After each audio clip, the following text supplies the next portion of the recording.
స్థూలంగా నేను ఒకే మాట చెప్పదలుచుకున్నా. మహారాష్ట్ర సరిహద్దుల్లో ఉన్న తుమ్మిడిహెట్టి నుంచి భద్రాచలం వరకు గోదావరి జలాల పరివాహక ప్రాంతంలో ఉన్న అన్ని ప్రాజెక్టులు, నేను ఈ ప్రాజెక్టు ఆ ప్రాజెక్టు ఒక్కొక్కటి నేను పేరు తీసుకొని చెప్పదలుచుకోలేదు. అన్ని ప్రాజెక్టుల మీద పూర్తి స్థాయి సమీక్ష చేసి ఎట్లయినా సరే ఈ ప్రాజెక్టులను పూర్తి చేసుకోవడానికి ప్రయత్నం చేస్తాము. ఈరోజు కాళేశ్వరం మహా అద్భుతం అని చూపించిన 2 సంవత్సరాలు మేము వచ్చినప్పటి నుంచి కాళేశ్వరం నుంచి చుక్క నీరు కూడా ఎత్తిపోయకపోయినా భారతదేశంలోనే అత్యధికంగా వరి ఉత్పత్తి చేసిన రాష్ట్రంగా ఈ 2 సంవత్సరాలు 4 పంటలు మనమే మొదటి స్థానంలో ఉన్నాం. గతంలో కల్పించిన భ్రమలన్నీ కూడా ఇవి భ్రమలే అన్న సంగతి ఈరోజు ప్రజలకు అర్థం కావాలి. సరే, ఏ ఉద్దేశంతో ఏ ఆలోచనతో వాళ్ళు మేడిగడ్డ అన్నారం సుందిల కట్టినరో, ఆ పంపోజులు కట్టినరో, ఆ లిఫ్టులు పెట్టినరో, ఆ నీళ్ళు ఎక్కడికి పోయినా నిధులు ఎక్కడికి పోయినా నేను విమర్శ చేయదలుచుకోలేదు.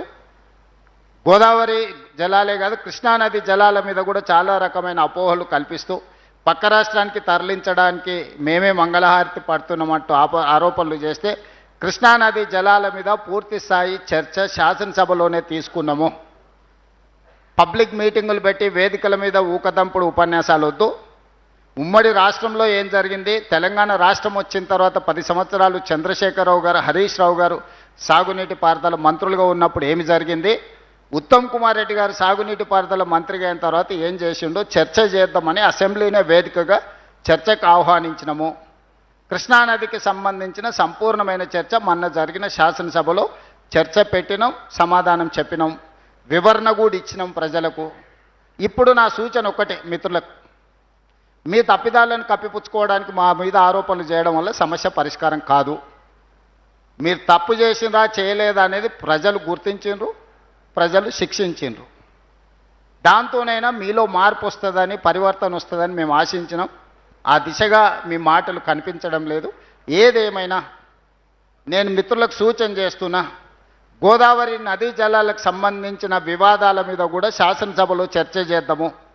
ముఖాముఖి కూర్చొని మీ అనుభవం 5 సంవత్సరాలు హరీష్ రావు గారు, 5 సంవత్సరాలు చంద్రశేఖరరావు గారు సాగునీటి పారుదల శాఖ మంత్రులుగా పనిచేశారు. 10 సంవత్సరాలు వాళ్ళిద్దరే ఈ శాఖను నిర్వహించారు. ఉత్తమ్ కుమార్ రెడ్డి గారు 2 సంవత్సరాలే అయింది నిర్వహించి. 10 సంవత్సరాల మీ అనుభవంతో మీరు సాధించిన విజయాలేంది, మీరు మాకు అప్పజెప్పిన వారసత్వం ఏంది, మాకు అప్పజెప్పిన వారసత్వంలో మేము పాల్పడిన తప్పిదాలేంటివి, మీరు విషయాన్ని విఫలీకరించి సభలో చెప్పండి. ఒకవేళ మేము ఏదైనా సవరించుకునేది ఉంటే సవరించుకోవడానికి మాకు ఎలాంటి అభ్యంతరం లేదు. మేము మేధావులం కాదు, 80,000 పుస్తకాలు చదవలేదు, లేకపోతే మేము ప్రపంచ జ్ఞానులం అని కూడా మేము చెప్పడం లేదు. మేము మనుషులము, మేము చదివి తెలుసుకుంటాం, మేము అడిగి తెలుసుకుంటాం, మేము సూచన చేస్తే తీసుకుంటాం. మేము పరిపూర్ణమైన జ్ఞానం ఉన్నాం, మేము జ్ఞానవంతులమని నేను కానీ మా మంత్రి గారు కానీ చెప్పడం లేదు. మీ అనుభవం 10 సంవత్సరాలు, మా అనుభవం 2 సంవత్సరాలు. మీరు 10 సంవత్సరాల అనుభవంతో మాకు సూచన చేయండి. 2 సంవత్సరాల అనుభవంతో మేము ఆ సూచనలు తీసుకొని ప్రాజెక్టులను పూర్తి చేస్తాము. మూడోది, పక్క రాష్ట్రానికి నీళ్లు తరలించుకెళ్ళడానికి ఈ ప్రభుత్వమే సహకరిస్తుందన్నట్టుగా ఆరోపణలు చేస్తారు. నేను మీడియా మిత్రులను ఇక్కడ ఉన్న వాళ్ళని అడుగుతున్నా, ఎవరైనా ప్రజా జీవితంలో ఉండి తెలంగాణ ప్రజల ఓట్లతోని ఎన్నికైనా ఎవరైనా అయి ఉండొచ్చు. ఆంధ్రప్రదేశ్ నుంచి వలస వచ్చి ఇక్కడ సెటిల్ అయిన వ్యక్తి కూడా ఇక్కడ ఎన్నికల్లో పోటీ చేసి ఇక్కడ ప్రజాప్రతినిధిగా ఉంటే ఆంధ్రప్రదేశ్కి ఎవరైనా సహకరిస్తారా? ఈ ఆరోపణ అతికెట్టన్నా ఉండాలి కదా. ఇతరులు తరలించుకోవడానికి మీరు సహకరిస్తున్నారు, మీరే వాళ్లకు నీళ్ళన్నీ వదులుతుండ్రు అని ఇట్లాంటి చౌకబారు ఆరోపణలతోని ఏమీ ప్రయోజనం లేదు. నేను సూచన చేస్తున్నా చంద్రశేఖరరావు గారికి, హరీష్ రావు గారికి, దయచేసి చౌకబారు విమర్శల వల్ల తెలంగాణ గౌరవాన్ని దెబ్బతీయకండి. ఈ ప్రభుత్వానికి ఎలాంటి భేషజాలు లేవు.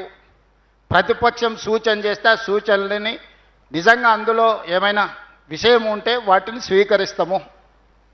మేము చేస్తున్న పనులలో ఇంకా కొంచెం మెరుగ్గా చేయడానికి మీరు ఏం సలహా చెప్తారో చెప్పండి. ఇప్పుడు జనగాం శాసనసభ్యులు పల్లా రాజేశ్వర రెడ్డి గారు వచ్చారు, ఈ వేదికలో పాల్గొన్నారు, వాళ్ళు కొన్ని విషయాలు లేవనెత్తారు, కొన్ని అంశాలు సూచన చేశారు. వాటిని అన్నిటిని కూడా నేను నోట్ చేసుకున్నా. నేను అధికారులకు కూడా ఆదేశాలు ఇచ్చిన. మనం ఎన్నికలు వచ్చినప్పుడు ఎన్నికలు చేసుకుందాం. ఎన్నికలలో సరే తూకిత్తా మైకిత్తా అనేది మీరంటారు, మేమంటాం, అన్న తర్వాత ప్రజలు తీర్పిస్తారు. పార్లమెంట్ ఎన్నికల్లో తీర్పిచ్చిండ్రు, అంతకంటే ముందు శాసనసభ ఎన్నికల్లో తీర్పిచ్చారు, సర్పంచ్ ఎన్నికల్లో తీర్పిచ్చారు. కాదు కూడదు రెఫరెండం అని జూబ్లీహిల్స్ ఎన్నికలంటే శ్రీనివాసరెడ్డి గారు ఉత్తమ్ కుమార్ రెడ్డి గారు జూబ్లీహిల్స్ రెఫరెండంను స్వీకరించారు. నిన్నగాక